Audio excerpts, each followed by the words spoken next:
Watching Kyle's unboxing videos again? Yeah, he always finds the coolest... No way! A robot dog? Gotta ask where he got it. Or use your Samsung Galaxy S24 Ultra. Just draw a circle around the dog on your screen, and it shows you where to buy it right in the app. Whoa, I just learned a new trick. And that for once, I beat Kyle to the next big thing. Circle it, find it with the new Galaxy S24 Ultra and circle the search with Google. Get yours now at Samsung.com. Internet connection required. Results may vary based on visuals.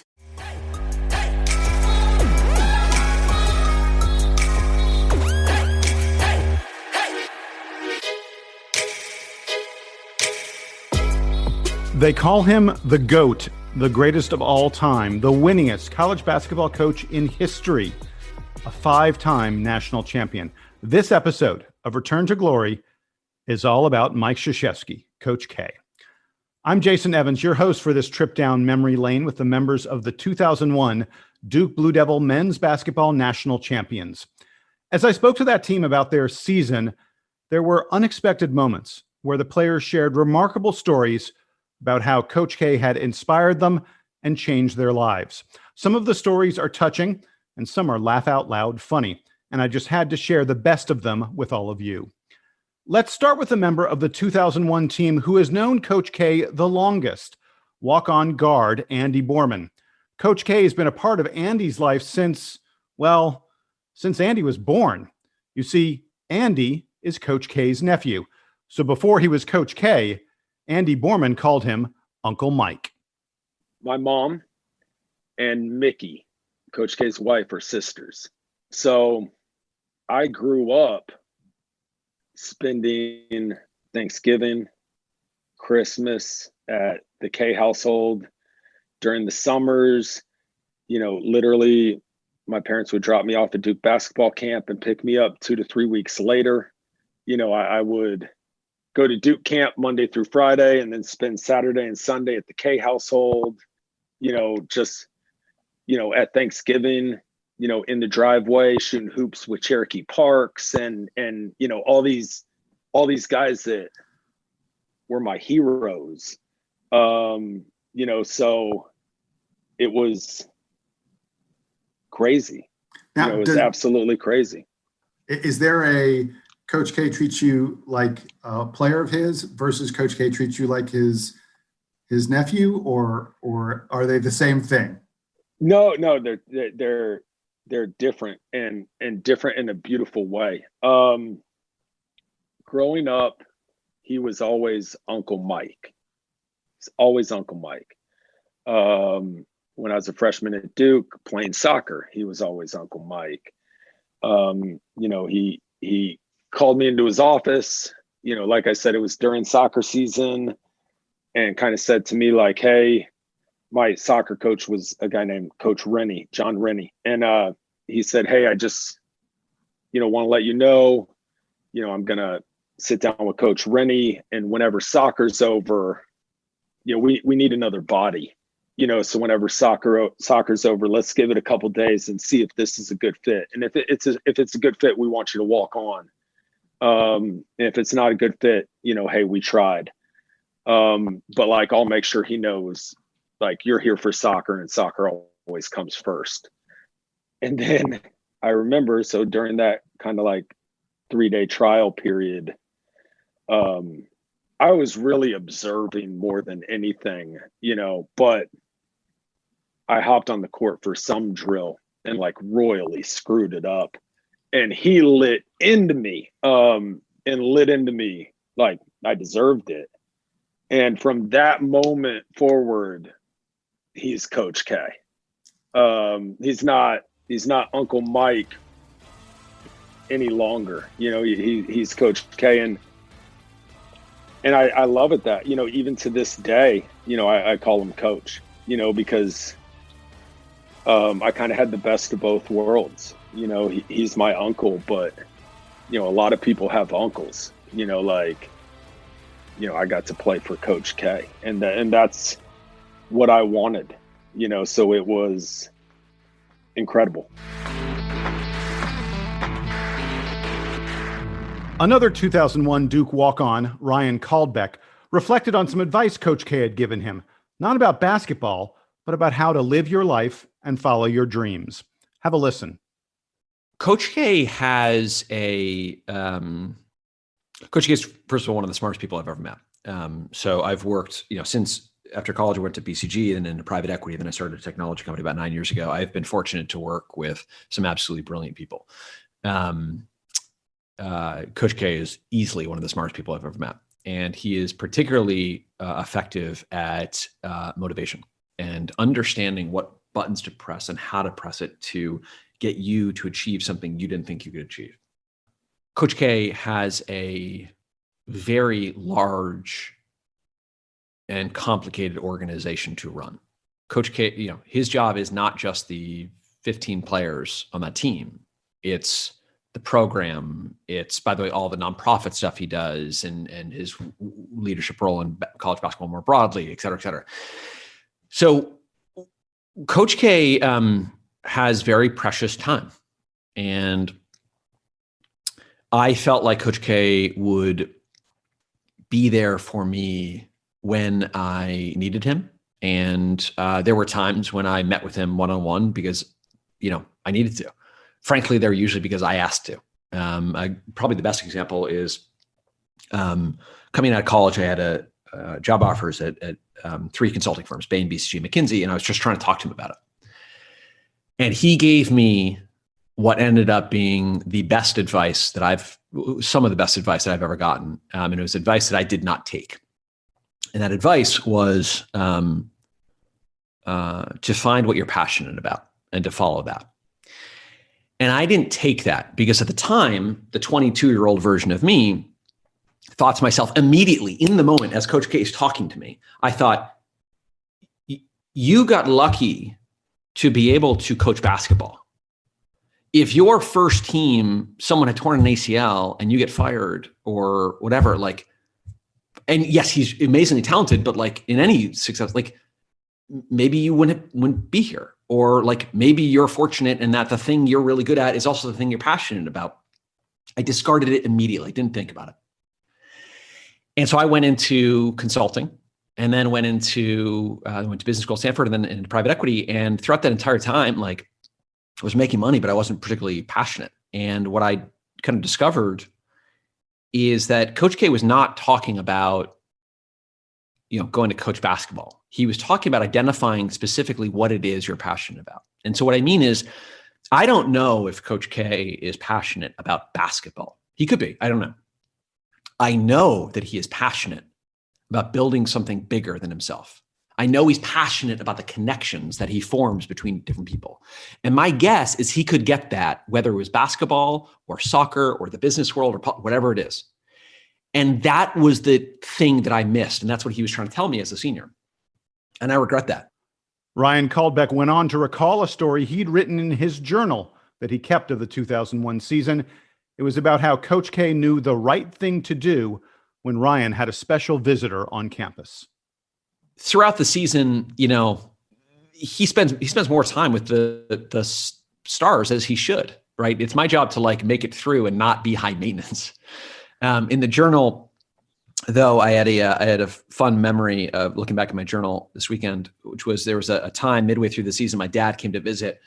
He showed up at a practice, even though I told my dad not to come to the practice. He came to the practice. And I wrote about this in the journal. In the middle of the practice, I did something. Coach K stopped the practice and Coach K said, see, Ryan just did something really good there. And they explained what I did. And I can't tell you how rare that is. I'm not saying this is a joke, but that's something that I would have done, would have warranted Coach K to stop practice. It didn't happen 3 times in the years that I played there. And to do that in front of my dad, was just an amazing gift to me, frankly. And I'm just really grateful. I'm grateful for the shot that he gave me. I'm grateful that he kept me on, and I'm grateful for the wisdom that he gave me.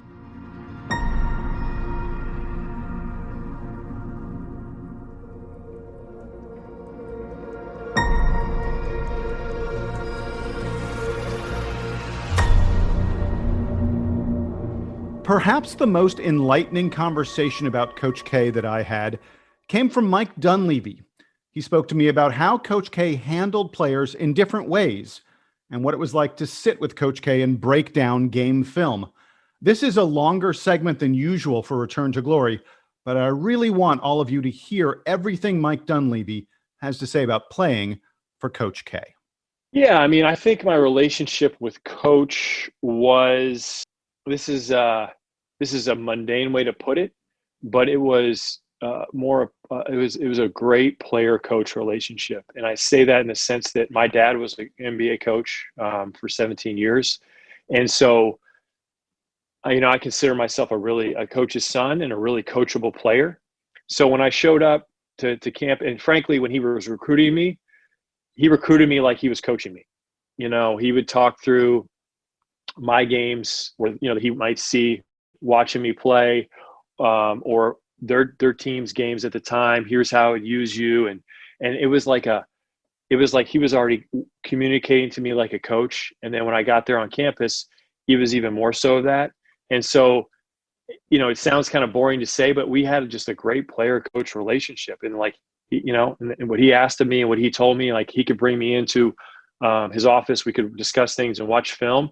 And I had the mental IQ and capacity to take all that in and apply it. I think I was a really coachable player. And so from that sense, that was our relationship. And the biggest thing that he did for me was he just instilled a tremendous amount of confidence in me. I was a kid from Portland, Oregon, came a long way to go to college at Duke. I was pretty skinny kid, not the most athletic. And so you're playing in the big ACC. So at times, you question, are you good enough? And he never let that creep into my head. He always did an amazing job of building me up and making me believe I was good enough and that I belonged. And, and I grew so much in my 3 years there. I think it was pretty reflective of that. He got on me at times, but he probably got on me the least of any of the guys because he understands people. And I think he understood, I'm going to tell Mike, I'm just going to tell him, instead of, some guys need to be yelled and screamed at. But with me, he's like, if you need to do this, he would tell me. So that's how our relationship was different. Not to say he didn't get in my ass a few times and chew me out, but compared to a lot of the other guys, he had to get, he had to ride him a little bit. But with me, I was different. He could just tell me, all right, I'm pretty practical. I'm going to go do it. And so that was another part of our relationship. All right, you've put me onto a tangent now. Who did he ride the most? Who was the guy? If there was someone being yelled at, who was it? Yeah, I mean, in fairness, looking back on it, he got on, as I recall, I'm thinking about the guys in my class because I was there with them for 3 years. And so Casey, he got on. Carlos, for as good of a player as he, Coach handled him pretty sternly.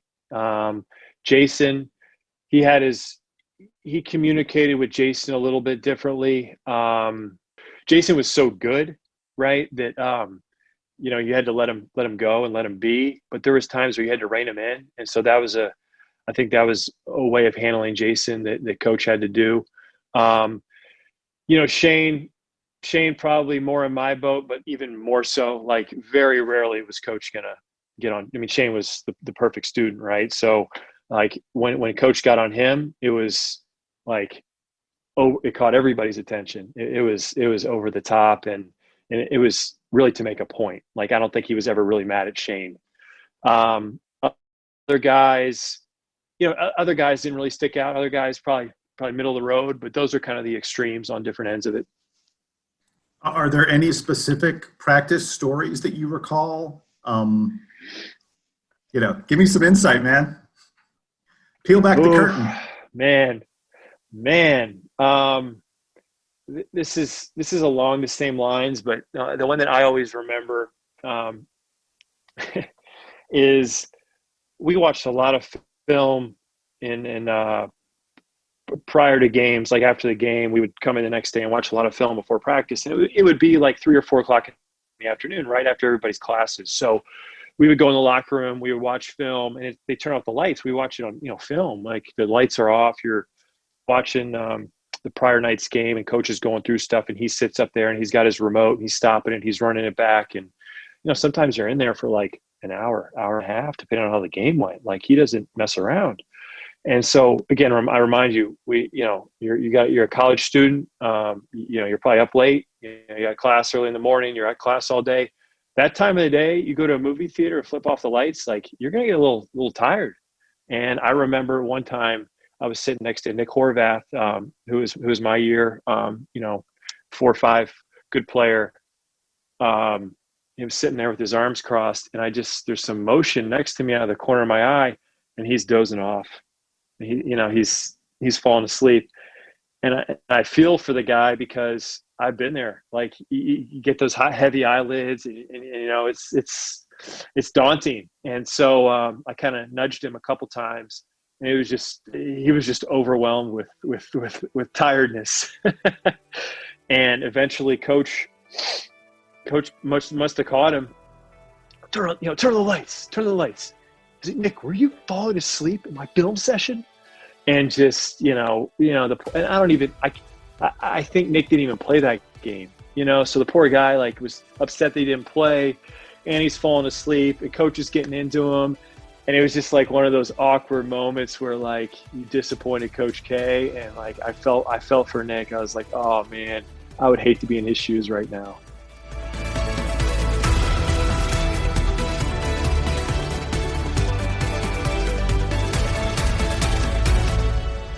All right, enough of the Coach K serious stuff. It's time to have some fun. And if we're talking fun, we're probably about to get a story from Andre Buckner. Dre Buck was the team prankster, and we'll be getting more into that on future episodes of Return to Glory. But even he was impressed with Coach K's ability to lighten the mood. That was one of the things that I think first most impressed me about Coach. His humor, man. He's so funny. He's such a funny guy that, a lot of people don't realize it, if you don't really know him. But, he had so many moments where, we anticipate anger or him coming into the locker room with intensity. And then sometimes he would just come in with something funny, and it kind of changed the mood and lightened everybody up. And he's just the kind of person that's fun when he's not even trying to be sometimes. Some of the things he said, the way he says them, it's just, it really lightens you up. And I think that helped. That definitely helped. I'm not sure, how it helped each particular season, but I know it always, it's important to laugh in this sport, man, because it's so, it gets so serious sometimes. And if you don't find time to laugh at yourself or laugh at, some of the, to kind of take a load off the intensity, I think it helped us all for sure. There was a few times where he'd come into the locker room and, that it was, I can't remember what game it was before, but we would play our music, our rap music or whatever to get in the mood before the game. And it was, I can't remember the song, but he walked in, we obviously cut the music, and then he walks in and does his pregame speech. And at the end of the speech, when we're about to come into the huddle and say go Duke or whatever or win, whatever we'd say, right before that, he mentioned one of the lyrics that was in the song that was playing. So he was like, and the song was "Come On, Motherfucker, Come On." It was a Notorious B.I.G. song. And so he's like, all right, now let's go kick their ass. And in the words of the Notorious B.I.G., come on, motherfuckers, let's go. And it's like, we like, what? It just kind of came out of nowhere, right? Like, it's like, oh, man, you were listening to that song, right? And so it's, little humor things like that. We're all intense about to go out and play, and then he loosens us up right away, right? So it's like he'd always have little different spats or whatnot that would just get a chuckle out of you and lighten you up. All right, lightening you up is one thing, but what about motivation? Carlos Boozer recalled for me one time that Coach K saw the team not living up to its potential, so he figured he would give them an extra boost for the next game. Here is Carlos Boozer on how Coach K inspired them to the biggest win of the entire 2001 season. We have a chance at a historical season. I don't know if we're undefeated or if we lost one game or whatever, but we lose a game to like a Clemson or a Florida State or somebody that we should have beat. Well, we felt like we should have won the game, but we lost the game. And we have a big game coming up. And Coach felt like we just weren't ourselves. We weren't aggressive. We were usually the aggressor offensively, and we were the aggressor defensively. And for whatever this game, we weren't aggressive. And we lost. It was a close game. We lost by 2 or 3 or 4. It was a close game. We get back. We have a game coming up on like a Wednesday. Whoever we're playing, I don't know who it is. We get in the locker room. The entire locker room is white. Snow white everywhere. And there's little pieces of paper from the moment you walk in the locker room, all over the locker room, from the bathroom stall to where your jersey hangs up, to where the TV is, to the hallways, to all the greats that came before us. There's white pieces of paper everywhere. On that piece of paper, on every single piece of paper, is the word attack. Every piece of paper, the word attack. So we're all like, whoa, we can't even get dressed for the game. So we all sit down in our chairs. We're just sitting there waiting. Lights go off. TV pops on. And it's the Braveheart scene where he's like riding on the horse, getting his troops ready to go into battle, giving them a bomb speech of encouragement, like, let's go be legends and let's go be legendary, and echoing eternity forever, getting this guy. And then Coach K does a somersault and rolls in with an Army fatigue helmet on and says, "Let's fucking attack!" And we just jump up like some warriors, bro. And we go out there and we just destroy the team, whoever we played against, by like 40. It was Florida State. It was Florida State. We beat them 100-58. We just destroyed them, and we were in attack mode from the tip to the horn. There was no let up. Whoever played, I don't care if you were a starting 5 player or if you were a bottom 5 player who came in. It did not matter. We were in attack mode from top to finish, bro. And that was one of those games where you knew that Coach K had our fucking back. He did whatever it took to motivate us, but also he's 50, 60 years old, rolling, somersaulting on the floor. Like, he doesn't have to do that. He's got championships. He's in the Hall of Fame. He's doing that for us 18, 19, 20-year-old kids to let us know that he's in this fight with us to be champions. He wanted it for us that bad. He went to that length to motivate us. That was a pivotal moment that year for our team.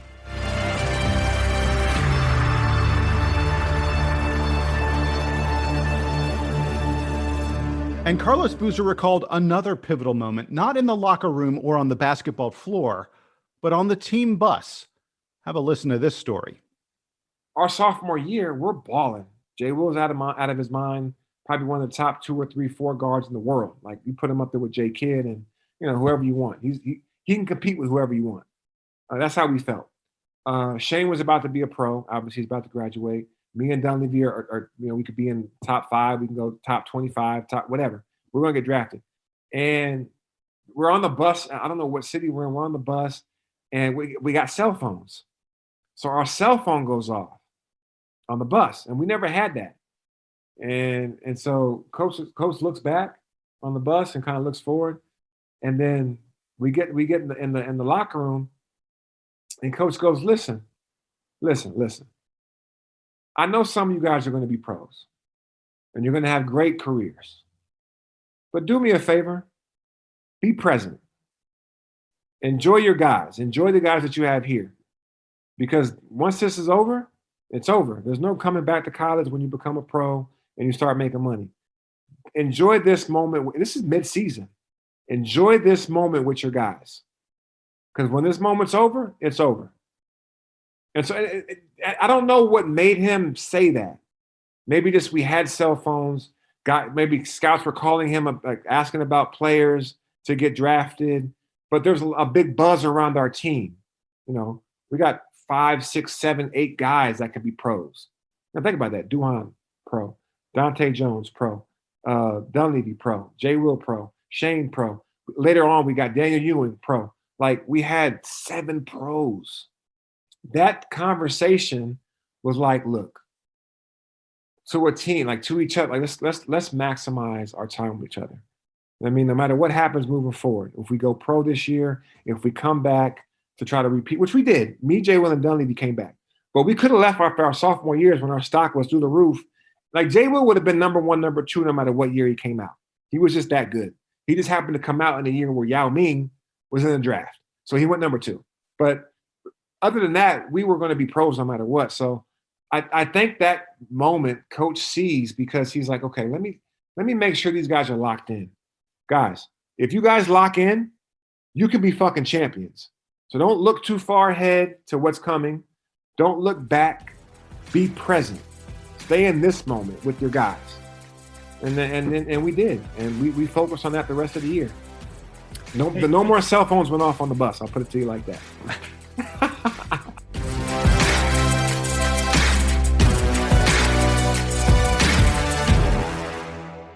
And I just couldn't let this episode of Return to Glory end without letting all of you in on one of Shane Battier's reflections of how Coach K handled special events with the team.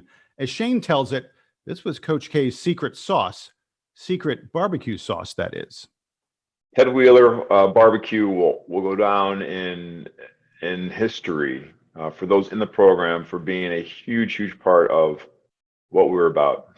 Every team function that we had, every recruit that came to town, Coach K would hire Ted Wheeler barbecue, and we'd have like barbecue chicken and cornbread and beans and greens. And we're lucky we're in college burning all those calories, because like if I tried to eat that food now, it was delicious, but it was like Southern heavy food. And so the joke became, there's old Ted Wheeler, and Ted is the nicest guy. He's always there serving himself.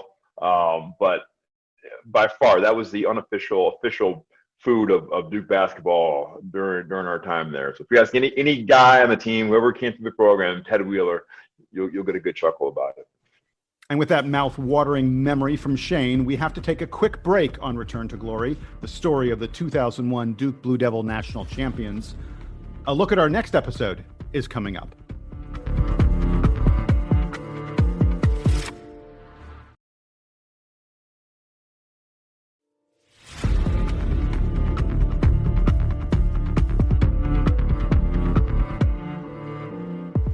Welcome back to Return to Glory, the story of the 2001 Duke Blue Devil national champions. On our next episode, it's time for some practical jokes.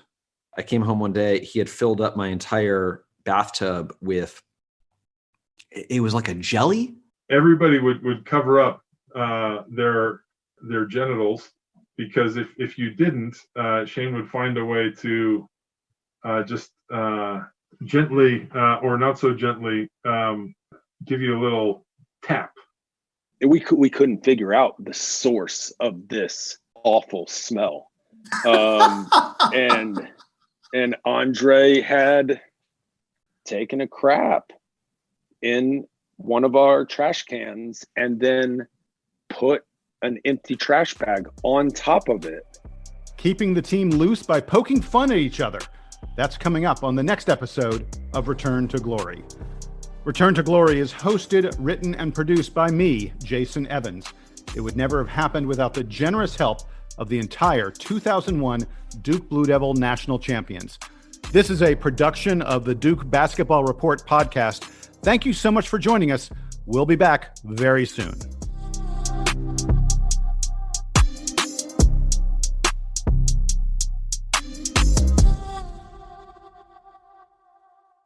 Let me give you a big Labor Day surprise. Most people think if we all exercise the same and eat the same, we'd all look the same. And let me tell you why that's wrong. Your body is unique and your metabolism is unique. I'm Lacey Green and I'm a super trainer at Body. That's BODI.com. And you can't see me, but I don't look like your average personal trainer. I'm curvy and I'm proud of it. So I created a program for beginners only on the Body app to show people like us how to get incredible results and be our version of happy and healthy. This isn't just workout videos. It's people like you and me. It's community. It's incredible trainers. It's easy to follow nutrition and mindset experts to help you reduce stress and just feel better. And you can get started with my new program called For Beginners Only. Now, here's the big surprise. If you go to body.com right now, that's BODI.com, not only can you get everything Body has to offer at 50% off with an annual membership, you'll also get an additional 20% off, but only during Labor Day weekend. Let's do this together. Go to body.com. That's body with an I.com.